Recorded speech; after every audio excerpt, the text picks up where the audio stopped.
In the last 3 years, we have done a ton of testing to find out exactly how links impact ranking on Google. Today, I'm going to be sharing tests that we have done in the last few years that have completely changed my mind on how link building impacts local SEO. So make sure you watch all the way to the end because I'm going to be dropping a ton of new, not well-known information about exactly how links impact ranking. With me today, I have my wonderful colleague, Colin Nielsen, who's going to be kind of talking and asking me various questions about all these tests we're going to be sharing. Thanks for coming, Colin. Great to be here. Now, I will say Joy definitely is underplaying how much time she's actually spent immersed in link building over the last 3 years. I think you could use obsessed, probably an appropriate word here.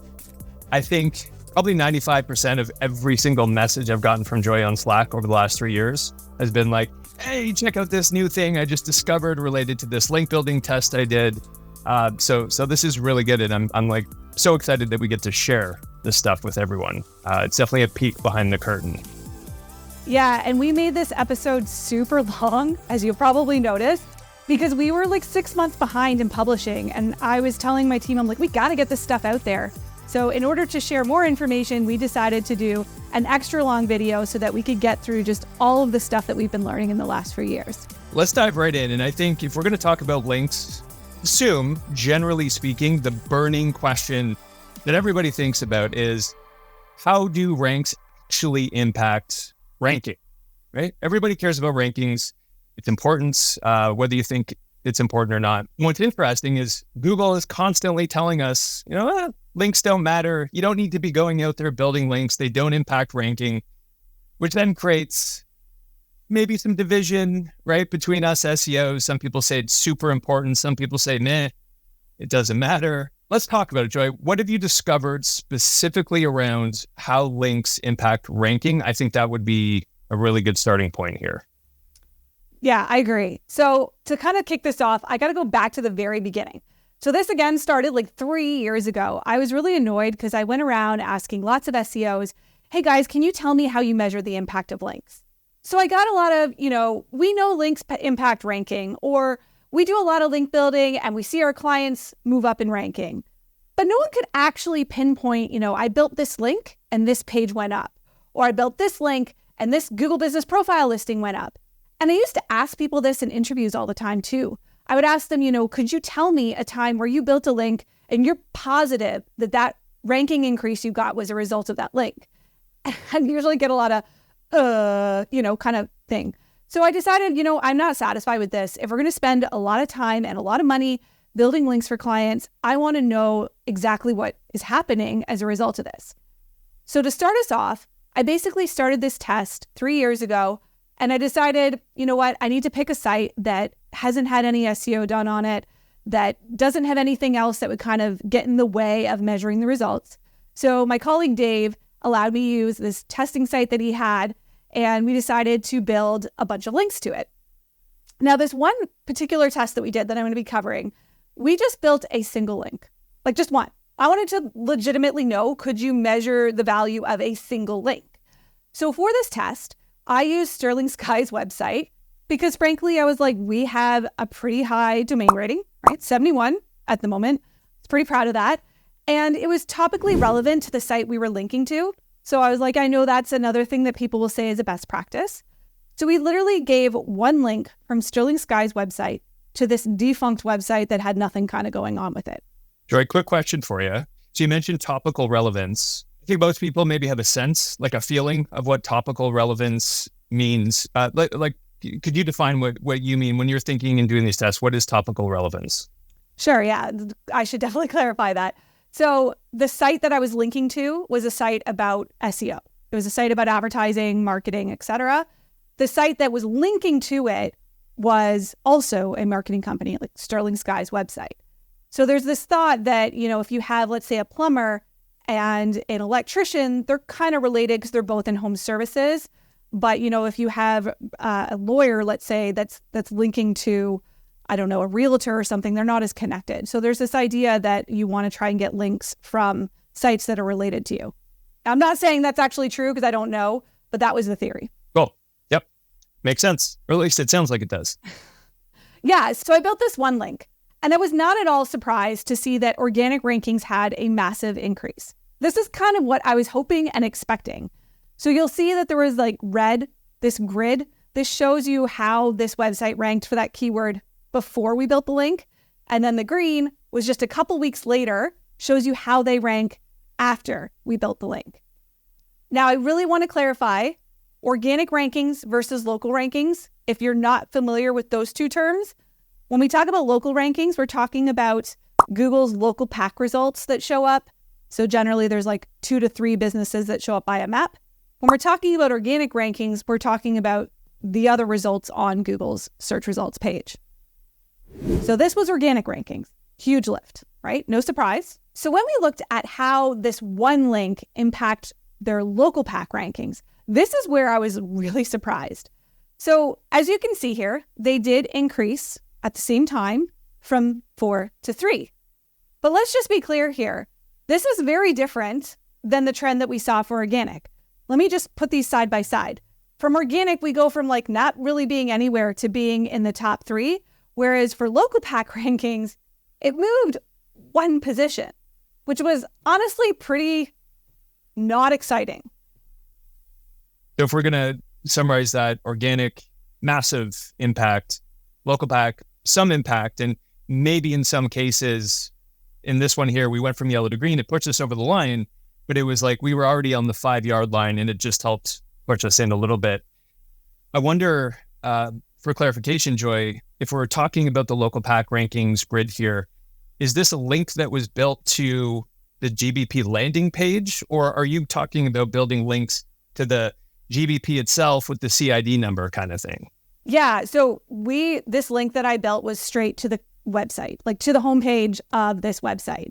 Their Google Business Profile, or GBP as we often call it, that also links to the website.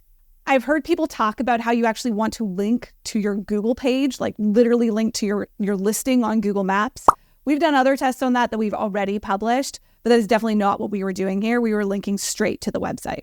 Thank you. So yeah, in summary, links have a really big impact on organic rankings in this instance, but we were really shocked to see that the impact on local pack rankings was just really small. Now, I also need to clarify, we've repeated this test multiple times over and over and over again and seen the same thing. So while I'm only sharing specifics for this one isolated test, it is something that we have repeated, and I've found very consistently that links impact organic a lot, impact local pack rankings just a little. So imagine, Joy, there's potentially some people watching right now and they're thinking, okay, I've got a link building budget and I'm responsible for organic. I'm also responsible for local kind of map pack rankings. If you were to drop a pie chart and say, okay, like this percentage of your efforts should be organic and this should be thinking about map pack, how would you draw that out? Are we talking like 90% plus of your effort should be focused on organic when it's link building tactics? Yeah, so I'm going to give 2 examples. So we have lawyer clients. Lawyer clients get a lot of leads from their organic rankings. We track those separately. So I'd say if you're a lawyer, you should definitely be doing link building. But on the other hand, we have an insurance agent. The whopping majority of their leads comes from their Google Business Profile. So I think it'd be kind of crazy to put too much focus on link building for an insurance agent, because in reality, if you're trying to move map pack rankings, link building is not the most efficient way to do that. All right, Joy. So I want to ask you a really important question here. And that is, why is it that so many SEOs seem to be failing when it comes to link building? Is there something we can point at? Is there a stack of really important reasons that are at the top of that pile?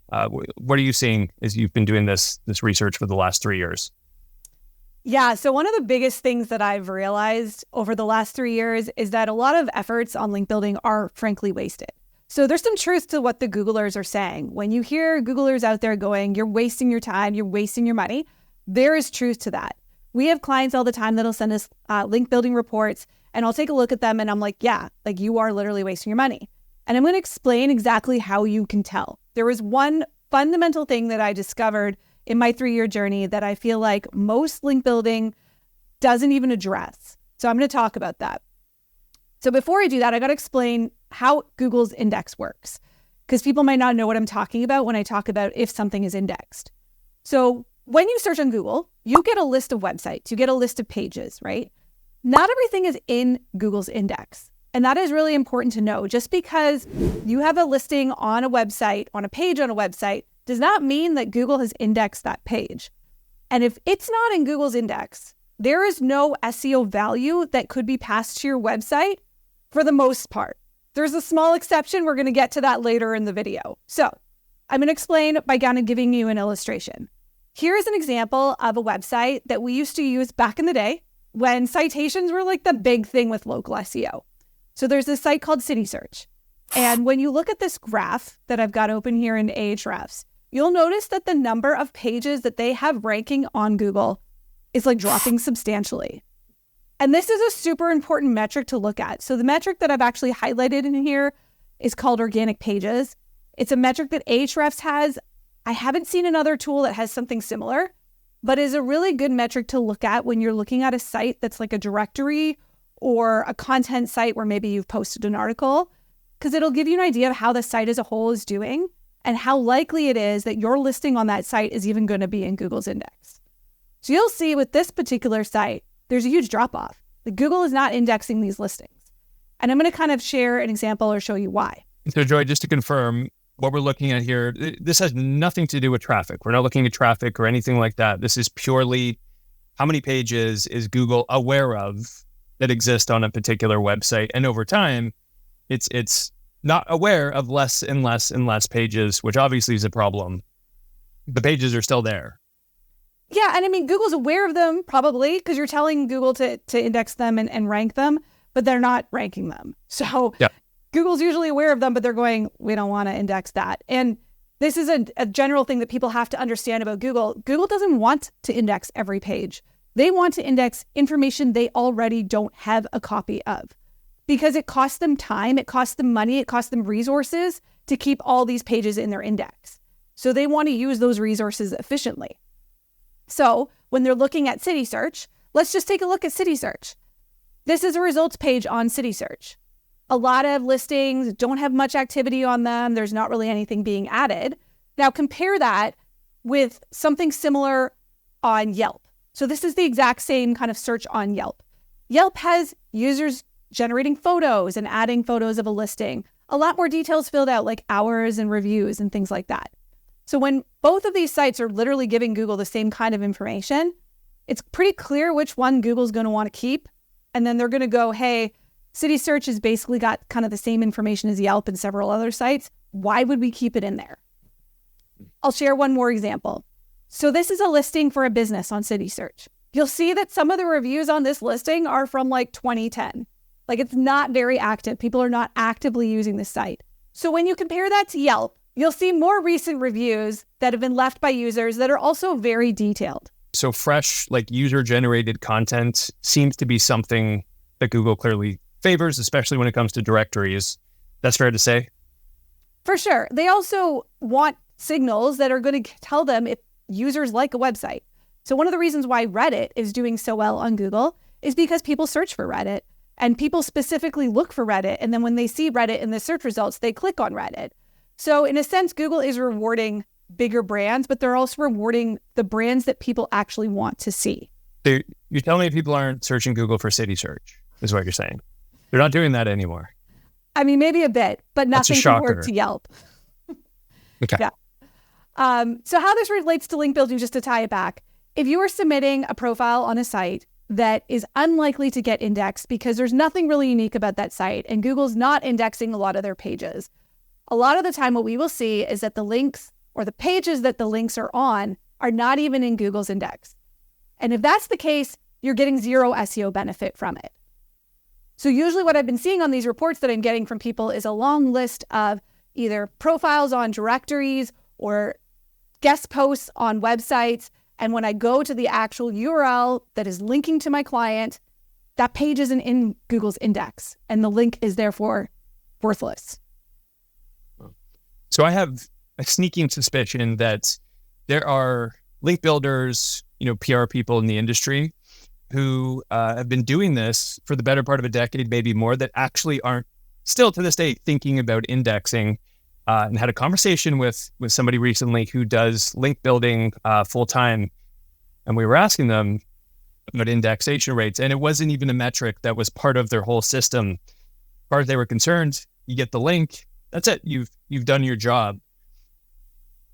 Really important question. So if you're starting a link building campaign and you're prioritizing what things to look for in a site that you may want to go after to get a backlink, I assume this indexation check, looking to see how many pages over time they're losing or gaining, is that the number one first thing you're looking at to determine quality of the link, or is it near the top?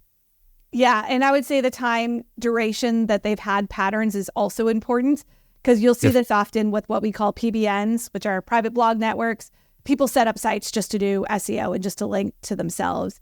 They'll look great for a bit until they get hit by an algorithm update, and then you'll see their organic pages tank. I'm going to show examples of that later in this video. So in summary, if you're spending money on link building, make sure you check the pages that you're getting back from your SEO company and make sure that they're in Google's index. If they're not, there's a good chance you are wasting your money on link building. Okay, Joy, here is a question that I hear all the time, probably once every week in some forum somewhere or from one of our clients that we work with.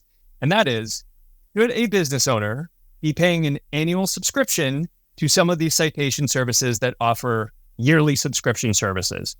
Give us your thoughts on that, and what have you seen over the last 3 years as you've been really diving into this?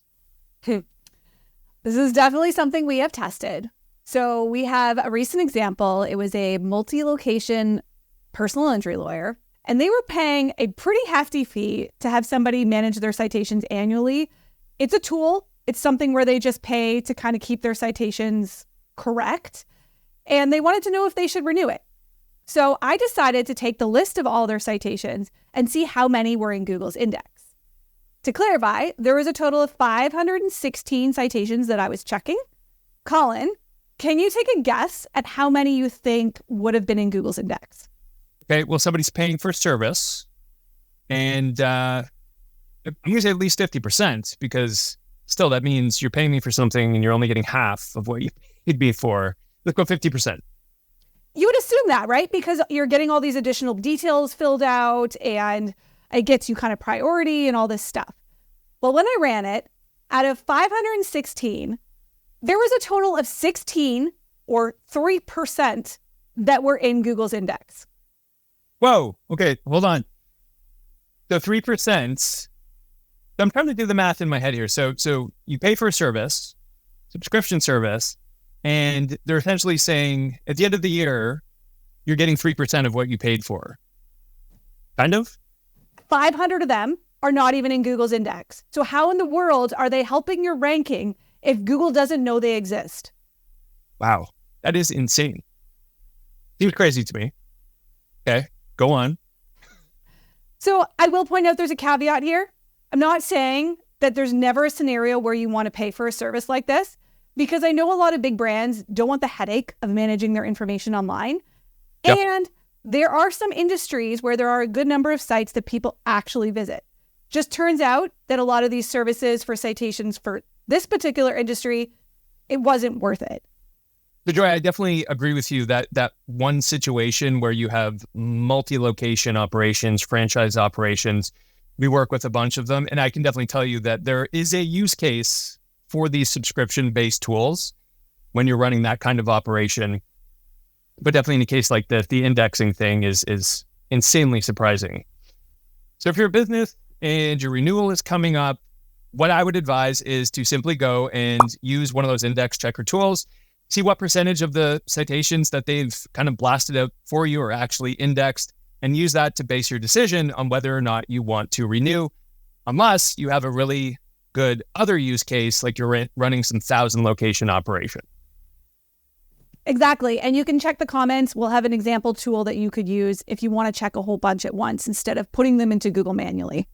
Right, Joy. If a business is paying an SEO company to do local SEO for them, should that SEO company be building citations every single month? So I'm going to give the typical SEO answer of it depends. All right. And the reason why it depends is because the number of citations that matter is really, really based on the industry. And I'm going to give some examples of that. So that brings us to what I think maybe is the most important question is, how do we know what citations actually matter? So the easiest way to figure out what citations matter for your business is to do a branded search on Google, see what ranks. There might be wildly different results for a plumber, for example, than you would see for a lawyer. And then to kind of expand on that, to see which ones you're missing, pick some of the top businesses that rank on Google in your industry and do a branded search for them as well to try and pick up on some that you might be missing. Joy, do you have any guidelines or best practices, assuming there's no infinite scroll? How many pages are you going back to assess the citations? Is it just what's on the first page, maybe the first two, or is that also a bit of it depends? I'd say check the top 10 to 20 results. Now, to give an example of this, I want to share a test that we recently did when it came to what I call tier 2 citations. So I'm going to clarify what tier 2 citations are. These are the ones that you will often hear about in local SEO. You'll see people building them, but they do not fit the description of what I just described. So these ones are not usually sites that you see ranking on Google for branded terms. And I really wanted to know, do these types of citations still hold any weight? Do they hold any value? And should you pay for them? Because there's a lot of providers that offer citations pretty cheap. So to test this out, we built a pretty small number for a client of ours. We built 15 different citations. So some of the sites that we included were ones like Brown Book, Merchant Circle, Hot Frog, Manta, To Find Local, and a few others like that. And just for some context and actually a little bit of a fun story here, Joy, when I got into the SEO industry in 2010, I think the very first task I ever had was to create a business profile on Brown Book. That's how long this particular profile has been around. Same with Hot Frog. So it's kind of crazy that they still exist, but they do. Yeah, and outside of SEOs, you probably won't hear anybody talk about these sites. Yeah. So we knew from previous tests that links are more likely to impact organic rankings than local. And what we saw with this test was the exact same thing. We were actually able to track some impacts to organic ranking, but there was no impact at all for local pack rankings. When we first built these links, you will see that we saw a small increase in organic ranking for this business. The reason why it was small is because a lot of the citations that we had built were not even in Google's index. To be specific, 4 out of the 15 that we built, or 26%, were in Google's index at this point. So I thought about it, and I was like, what if we forced Google to index them? I mean, we're SEOs. We know how to make links get indexed. So we went ahead and did that. So we were able to get another 5 citations indexed by doing this. The others were just toast. Google was like, no, I'm not putting these in our index. They are not high quality. And we kind of gave up at that point. So there's a lot of people wondering now, you mentioned forced, which is a really interesting, forceful kind of word. And I picture you like taking Google and putting its arm behind its back and like, index this now. Tell us, like, what do you mean by force, right? Did you use a specific tool? What is the tactic to force Google to index something? Yeah, there are absolutely tons of tools out there that do this. You can also link to it. That's a good way to get Google to index something. Just link to it somewhere. But that's exactly what we would do in a test like this. So after forcing Google to index them, we saw an increase in ranking. The kicker is it didn't last. Everything looked great until a month later. When we went back and checked, we saw all the gains we have got from all these citations undid themselves. And the reason why was pretty obvious. When we went and checked to see if any of these citations were still in Google's index, all of them had become unindexed 6 months later, with the exception of one. Any guesses on which one it was? Well, I'm going to go with my earlier mentioned Brown Book. And the reason I mentioned Brown Book is because it's got a soft spot in my heart. I think in 2011, I submitted like 6,000 different businesses to Brown Book.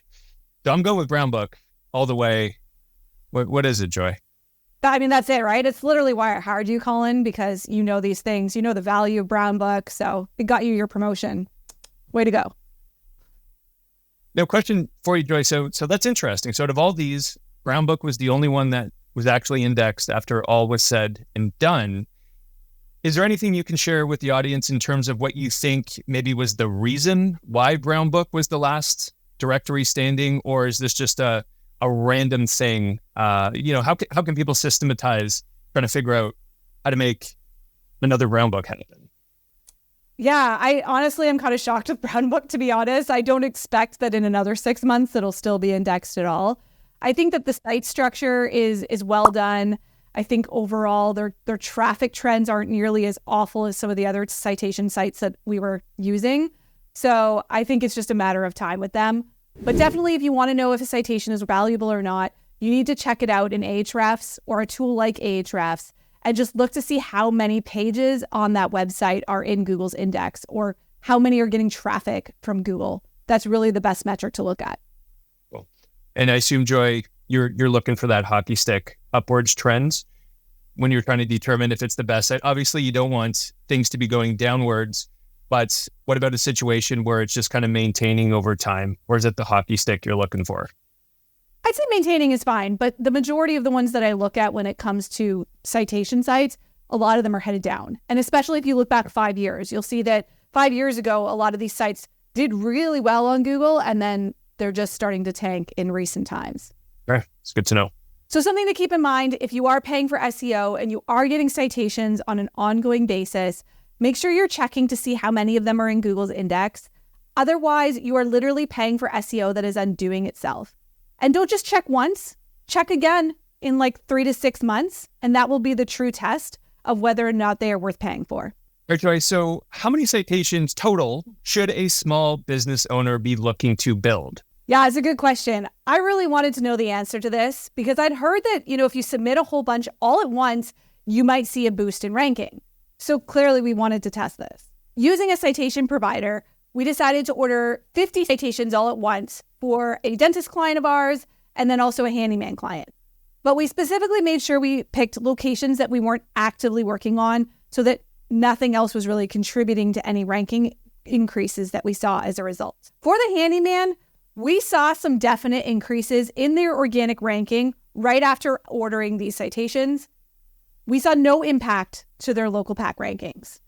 The dentist that we did this for saw the exact same pattern. So just to clarify, Joy, we're specifically talking about the organic algorithm here as receiving the most impact from this, which is really quite interesting because I think the vast majority of people directly associate the word citation with the local algorithm. And this is kind of telling us there's some benefit here if you do it a certain way, but maybe not in the way that everybody thinks it's supposed to happen. Is that a fair assessment so far? Yeah, exactly. Usually when I hear people talk about citations, they're referring to local pack rankings.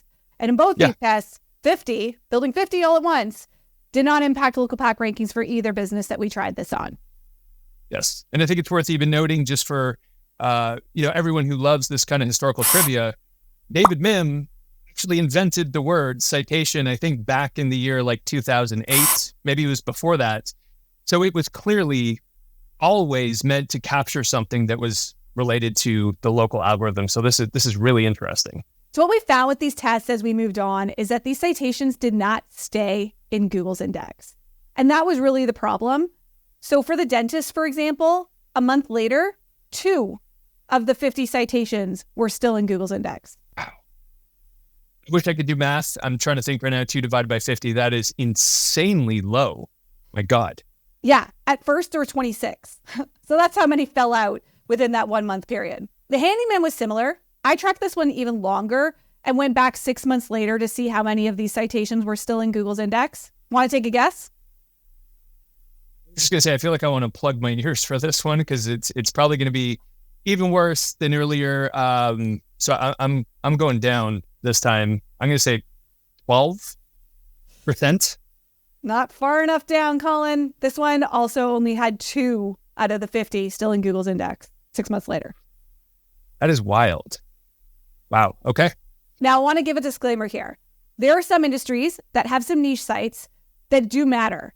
Now, often these are not included in a lot of these citation packages because you have to pay for them. And I'm going to give you an example. So let's say you're a wedding planner. You'd want to be listed on The Wire because The Wire is a directory that ranks really well on Google. It's not specific to most industries, but if you're a wedding planner, it's related to you. So there's a lot of industries like that. Lawyers is another one. There's quite a few legal websites that you would want to be listed on, but they are not usually covered by a lot of these citation building packages. So all this is really interesting. And so what it seems here, Joy, is that historically we think of citations, we think of name, address, phone number, and occasionally people would say, well, it's actually NAT plus W.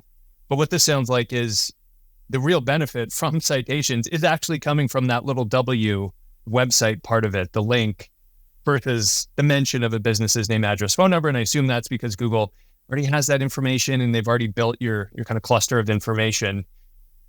With that said, this indexing thing is a bit of a problem and a challenge. So if somebody's trying to build some KPIs, like what percentage should I actually go for? Like how many of my citations should be indexed?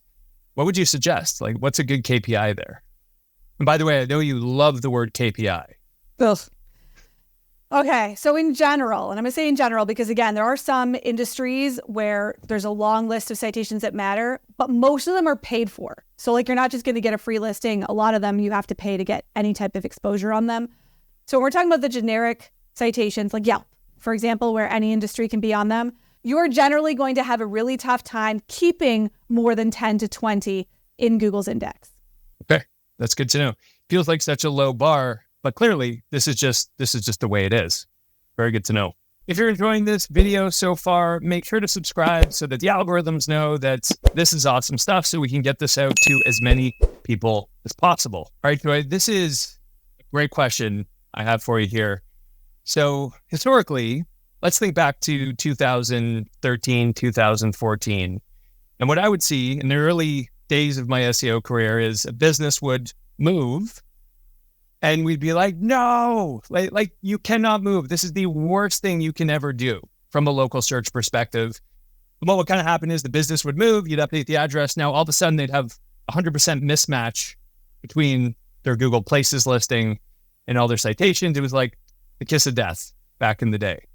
So what I would like to know is kind of like, has that answer evolved over time?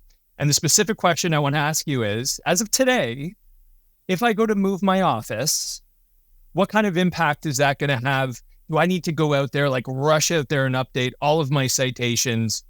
What do we need to be thinking about related to moving these days? Yeah, so it's definitely something that you don't want to ignore for any of the citations that rank on Google. So when you do a branded search, for example, whatever's listed there, you want to make sure that that information is correct. And I'll give you an example of one we came across recently where the business had this problem. So we had this client and they actually acquired another business, and that business had a specific phone number that they were using, but that didn't transfer with the acquisition. So now you have all these listings on Google for that old business name that like literally lead to a dead phone number when you call it. So their clients and their customers were complaining. They're like, we can't find your phone number. We're looking on Google and this phone number doesn't work, etc. So naturally, the client was like, okay, we need to update these, right? That's a perfect use case where it's absolutely worth your time and effort and money to get those updated. The problem was, because they're buying this business, they don't have any clue where the logins are stored, and all these citations were set up by somebody else. So they're really challenging to get updated. Yeah, so tell us a little bit about what you did here. I think this is really important. Yeah, so I'll be honest here, Sterling Sky is definitely not the known expert on citations. So I reached out to the guy that is, which is Darren Shaw over at Whitespark. And what Darren told me was a really solid tip that I told him we needed to share with our audience. Darren told me that when you run into this situation where you don't know the email address or the login information for a directory listing, you can simply first create a new email address on that company's domain name. This part is really important as it sets up your authority and proves that you are actually associated with that business and you're just not some like rando person trying to sabotage or hijack a listing. So step one, make sure you have a domain email address. Step two, you reach out to that particular site using that email address. You say that simply the person that created this doesn't work there anymore and you're trying to get access to the listing. Now, Darren did warn me, your mileage may vary. So some sites are a lot more responsive to their inquiries than others. But hopefully, if it's a site that cares about their traffic and their quality, they will get back to you and allow you to reclaim the listing. That's a really good tip. And I assume this has been tested as well. If you're going to try and do this without actually going and creating the proper company domain, potentially waste of time. Like don't even bother as a worst case scenario. Like don't even attempt to do it without a domain email. Right. Like let's just pretend you're like bobjoe@gmail.com. They don't know if you have any relation to the business, like there's no way for them to possibly prove that. So huge shout out to Whitespark and Darren Shaw for giving us this awesome tip. Hopefully it saves you a lot of time and effort.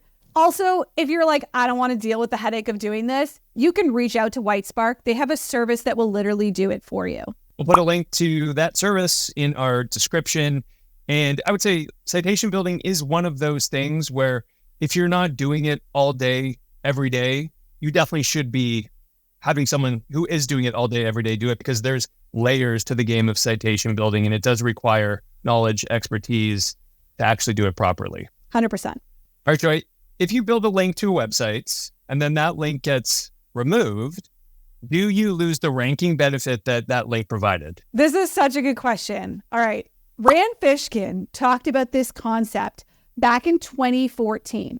I can't find anybody other than Rand who talked about this. So Rand wrote this article on Moz. We'll make sure it's listed in the comments because this article is fascinating. And I didn't know anything about this concept until I started researching it.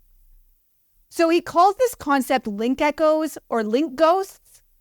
Literally working in SEO since 2006, and I've never heard of that term. Have you? Link echoes, link ghosts. Yeah.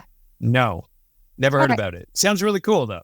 Right? I know, it's like our perfect Halloween theme. Maybe we should pump this up at Halloween. So this concept he talks about in this article is he did a series of tests on various websites and he built a bunch of the links. And then he saw increases in ranking as a result of those links, as we often do. But then he went back and he deleted the links, like he removed them. And he saw that the rankings did not go back down to where they were before he built them. Oh. Yeah. Okay. Makes sense so far? Yeah, so far that makes sense. So just straight up, we're link building. A link exists. It improves rankings. Nothing much else is going on. That link goes away. The rankings that were gained don't detract. It something's holding it up. This is crazy. Okay. I mean, there's lots of practical use cases for this. Think about sponsorships. Let's say you sponsor a little league and then they give you a link, right? But you don't go back and sponsor them every year. It makes sense that link should still give you some credit even though it's gone, right? Like it seems natural that Google wouldn't want to reverse that, right? So what I'm thinking in my head now is everybody, and I think Google even refers to links as votes. Maybe Google never said that, but anyways, people think of links as votes between different websites. So kind of makes sense. If you're voting for something, the vote kind of is always there, right? The thing that you wanted Google to be aware of is still a thing that exists. Yeah. So again, other than Rand, never really heard this talked about. And I couldn't find much on it when I was searching for it. So the problem I had was that I can't find anything recent on this. The last article was literally from 2014.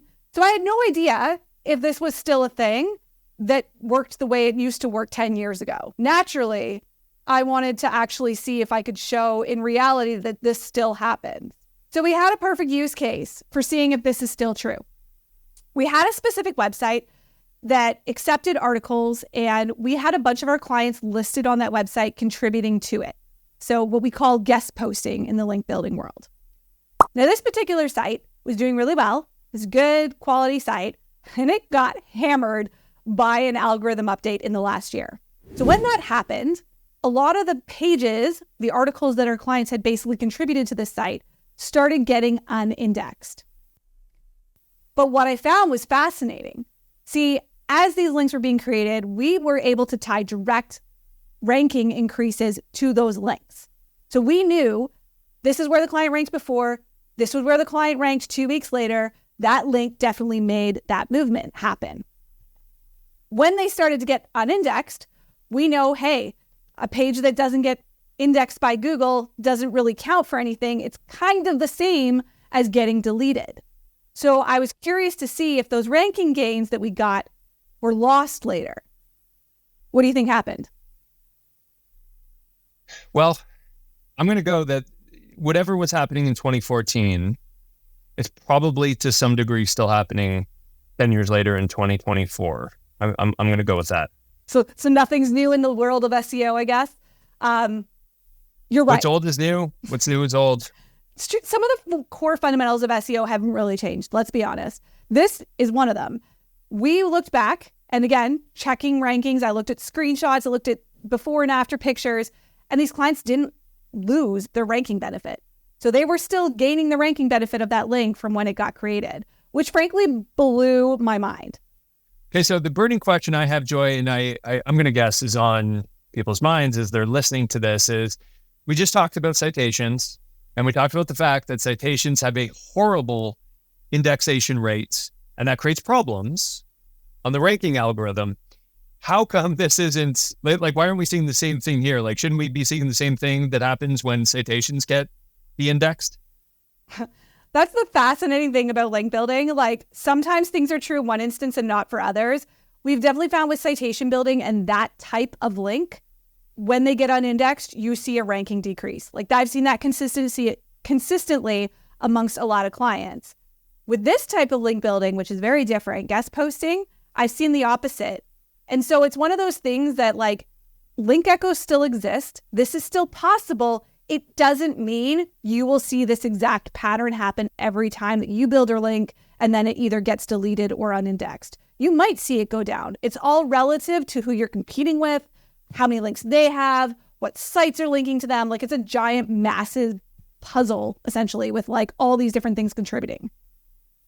And I assume when you were learning about this, this was during the webinar when you were interviewing Rand, correct, Joy? No, this had nothing to do with my... I didn't even come up on that webinar. No. Okay. I didn't even ask him about this. I'm curious to see what he says when he watches this video, or if he watches this video. But I think he'll probably be happy to know that stuff he was teaching us 10 years ago in SEO is still true. Kind of cool. What I'd be curious to know, and if anyone watching has any insight or have done any testing around this, let us know in the comments. But I think this echo concept is probably applicable to other parts of SEO as well. And the one that immediately comes to mind on the local algorithm side is adding descriptors to a GBP name. And I know we've done testing historically and seen cases where you can add a descriptor, remove it, and we have seen cases where you remove it and rankings tanked, but we've also seen cases where the rankings you gained from the descriptor, once it's removed, held, right? So I don't know if it's a time thing, like the thing needs to exist in Google's world for a certain period of time, and then they finally hold on to it. I think categories are the same with Google Business Profiles. I think it has a little memory or echo or whatever you want to call it there too. Yeah, and there was something addressed about this concept in the leaked articles that came out about Google's algorithm. So I think Rand may have talked about that in the video interview that we did with him. But I believe there's a shelf life of like a certain time period. So one of the things I really don't know is, like, 2 or 3 algorithms from now, will those rankings start decreasing? Like, that's a good question I don't have the answer to yet, but I would assume so. I'm going to give you very specifics on like some of the ones that I tracked, just so you can understand like why this was so important. So side note, Rand, if you are watching this, would love to hear your feedback. Please leave it in the comments. So for this very specific examples that I was tracking, I want to just share what I saw. So we had an orthodontist. They were ranking 5th for a particular keyword. We built a one single link to their page, and they increased from position 5 to position 3. So this was substantial because it actually doubled their traffic for that keyword over the next 3 months. That's crazy. That's insane. Just that one thing. Yeah. And then they kept that gain even after this link got unindexed later on. For another client, they were a dentist. They went up from position 4 to position 2 after a single link was built. And they also kept that ranking after the link was unindexed. Enjoy these examples are things like you were just mentioning before. You're going to be going back over time, like further down the road to see, the image that comes to my mind is like, is this echo in the Grand Canyon or is this in like a small warehouse, right? Like an echo in a Grand Canyon is going to go a lot further. So this is really interesting. I guess I just want to make sure people are grasping this, that one of the most important things with this and some of the other things that we've been talking about today is you need to continually check on these things over time. Just because something hasn't happened within a 3 or 4 or 6 month period, it doesn't mean it can't be happening 12 months down the road. Yeah. And I'm going to that's a great point, Colin, because every link that you build likely has a shelf life, which is not something that I feel like a lot of people really understand. So something that I saw as well with the tests that I shared earlier in this video about the website that we linked to from Sterling Sky, they also had a shelf life to that link. I tracked it for like over almost a year and saw that after 8 months, they started declining in ranking again. So that one link kept them up high for 8 months, and then it started to go down. This is wild. An absolute roller coaster ride. And it's something, like I mentioned, that we've seen for lots of industries. We also had a divorce lawyer that I was tracking. They went from position 3 to position 1 as a result of the link, also got an indexed. They kept position 1. Now, again, don't expect them to keep position 1 forever, which is why we can need to continue building links and doing other things to help their SEO. So in summary, link echoes are very much still a thing. They still exist. The concept that you get a link, you lose the link, you keep your ranking benefit, that's still true today. That being said, it's not overly consistent. We've seen some cases and shared examples where you have a bunch of links, you lose them, and you do actually decline in ranking, but not always. So I'd love to hear from you guys if this is a new concept to you, if you've noticed this concept of link echoes, like please share with us in the comments because I love hearing other people's stories. And I will leave you with my theory on why I think some people keep their positions and some people don't. I think that if you deserve the position that you now have, and if you have a solid click-through rate, you should keep that position. Whereas if you never really deserved it, and let's say, for example, some like major website is outranking you. Let's say you managed to get above Reddit. I'm just going to pick on them. You probably don't deserve to be above Reddit. Very few people do. You probably won't keep that position. All right, Joey. So we've talked about a lot today. Link building is the topic du jour. We've talked about indexing and citations and what to do when you move. Really good stuff here. Give us a little taste of what's coming down the road. What kind of things are we going to be talking about? Oh my goodness. So when I mentioned we had to make this video long because I have so much to get through, we only got through 7 out of the 17 topics that I needed to get through. So the rest is coming next month. I really want to hear feedback. If you liked this video, what did you like? What parts did you find the most interesting? Your feedback really helps us make sure that we can cater our future videos to you. So please leave us feedback in the comments. Next month, we're going to be talking about some spam stuff when it comes to link building. So I got to look at it like a manual penalty recently, which I haven't seen in a very long time. So I'm going to dive into that a bit. We're going to talk about parasite SEO and some controversial kind of looks at that. Spoiler, it does work. And then we're going to talk about things like guest posting and other types of link building and how exactly someone can measure the results from link building. So tons of stuff coming. Make sure you do subscribe to our channel to get alerted of that video when we publish that one next month.